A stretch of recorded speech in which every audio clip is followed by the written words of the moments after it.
Assalamualaikum warahmatullahi wabarakatuh. Perkenalkan, nama saya Ilham Firmansyah dengan NPM 210810100264 dan teman saya Ahmad Danur Rafiq, NPM 210810100284. Video ini kami buat untuk memenuhi tugas akhir matkul etika kompetensi informatika tentang cybercrime. Di sini kami mengambil tema tentang carding. belanja online sudah menjadi kebiasaan hampir semua masyarakat masa kini. Adanya fasilitas dompet digital menambah kemudahan saat kamu belanja online. Mau beli apapun tidak perlu repot-repot lagi. Namun, metode yang dianggap aman ini ternyata juga punya kelemahan loh. Ada yang namanya carding, sebuah jenis penipuan yang satu ini sangat merugikan terutama kamu sebagai seorang pembeli. Buat kamu yang ingin tahu lebih dalam lagi tentang pengertian carding, alangkah baiknya kamu perlu memahami terlebih dahulu mengenai cybercrime.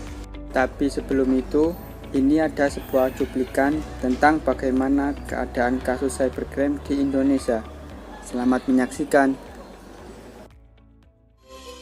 Jumlah laporan kasus cybercrime di Indonesia tumbuh pesat jadi yang terbanyak di dunia. Dari data Asosiasi Fintech Indonesia, pertumbuhan pengguna internet ter-Indonesia adalah yang tercepat di dunia. Sayangnya ini dibarengi dengan banyaknya kasus kejahatan cyber. Di tahun 2016 ada 1.200 lebih kasus cybercrime yang dilaporkan ke Polda Metro Jaya, jumlah kasus cybercrime yang terbanyak di dunia. Indonesia juga menempati peringkat kedua sebagai negara dengan jumlah hacking atau peretasan internet paling banyak di dunia. Kehadiran komputer dan berbagai alat TIK yang lain memicu perkembangan teknologi secara pesat. Namun, alat-alat TIK juga menimbulkan dampak negatif. Salah satu dampak negatif yang muncul adalah cybercrime. Apa itu cybercrime? Temukan jawabannya dalam video ini sampai habis. Cybercrime adalah segala aktivitas ilegal yang digunakan oleh pelaku kejahatan dengan menggunakan teknologi sistem informasi jaringan komputer yang secara langsung menyerang teknologi sistem informasi dari korban. Cybercrime merupakan tindakan kriminal yang dilakukan di dunia maya. Kejahatan ini tentu memanfaatkan kecanggihan komputer, internet, maupun alat TIK yang lain. Meskipun tidak terlihat, bukan berarti dampak jenis kejahatan ini hanyalah ringan. Cybercrime bahkan dapat mengakibatkan kerugian yang jauh lebih besar dibandingkan kejahatan biasa. Pelaku cybercrime dapat melakukan kejahatan lintas negara, bahkan lintas benua. Hal ini disebabkan penggunaan internet oleh si pelaku. Nah, karena internet menghubungkan komputer-komputer di berbagai belahan dunia, tentu korban kejahatan dapat berasal dari seluruh dunia. Berikut beberapa jenis cybercrime yang sering terjadi. Carding adalah istilah yang digunakan untuk berbelanja menggunakan nomor dan identitas kartu kredit orang lain yang diperoleh secara ilegal. Pelaku carding biasa disebut dengan carder. Sedangkan sebutan lain untuk jenis kejahatan yang satu ini adalah cyber fraud atau penipuan di internet. Identitas ini biasa dicuri pelaku ketika pemilik kartu kredit melakukan transaksi di internet. Dengan cara tertentu, pelaku kejahatan menembus ke jaringan komputer yang digunakan korban. Setelah itu, pelaku kejahatan merekam data kartu-kartu kredit.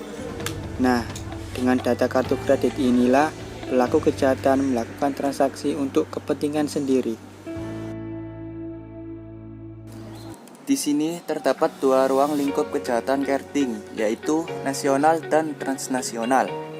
Kejahatan carding nasional adalah carder yang melakukan pencurian data dalam lingkup suatu negara. Contohnya di Indonesia. Carder ini hanya melakukan kegiatannya di Indonesia. Sedangkan kejahatan carding transnasional adalah carder melakukan pencurian data melewati batas negara, sehingga proses hukumnya dilakukan dengan menggunakan hukum tersendiri. Misalnya, seorang hacker Indonesia melakukan carding di Malaysia. Meski carding adalah kejahatan yang tidak terlihat secara langsung, tapi dampak yang ditimbulkan bisa sangat besar, karena carding merupakan cybercrime kalau ditindak lanjut berdasarkan aktivitasnya. Contoh kasusnya yakni menggunakan nomor rekening orang lain untuk berbelanja online dan memperkaya diri sendiri. Sudah pasti nomor rekening yang digunakan itu ilegal dan yang menjadi korban adalah pemilik nomor rekening tersebut. Dan berikut ini solusi dari kejahatan cybercrime ini. Yang pertama, jika Anda bertransaksi di toko, restoran, atau hotel menggunakan kartu kredit, pastikan Anda mengetahui bahwa kartu kredit hanya digesek pada mesin EDC yang dapat Anda lihat secara langsung. Yang kedua, jika Anda melakukan transaksi belanja atau reservasi hotel secara online, pastikan bahwa website tersebut aman dengan dilengkapi teknologi enkripsi data atau HTTPS, serta memiliki reputasi yang bagus. Ada baiknya juga jika Anda tidak melakukan transaksi online pada area hotspot, karena pada area tersebut rawan terjadinya intersepsi data. Yang ketiga, jangan sekali-sekali Anda memberikan informasi terkait kartu kredit Anda berikut identitas Anda kepada pihak manapun, sekalipun hal tersebut ditanyakan oleh pihak yang mengaku sebagai petugas bank.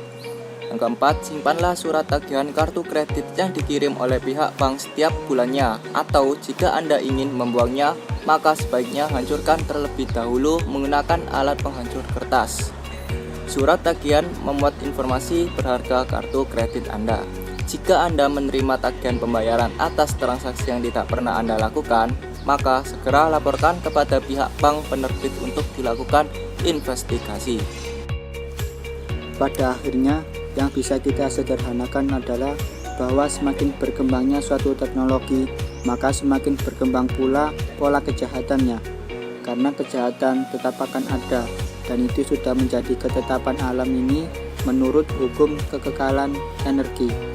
Energi itu tidak dapat diciptakan dan dimusnahkan, tetapi energi hanya dapat berubah bentuk.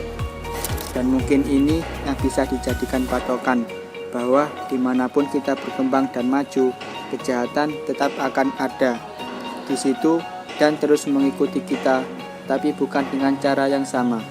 Kejahatan tetap akan ada, tapi dengan pola yang berbeda dari sebelumnya. Terima kasih sudah menonton video ini sampai habis. Jika bermanfaat, jangan lupa untuk share kepada yang membutuhkan, diri sendiri, keluarga, sahabat, dan orang lain di sekitar kita.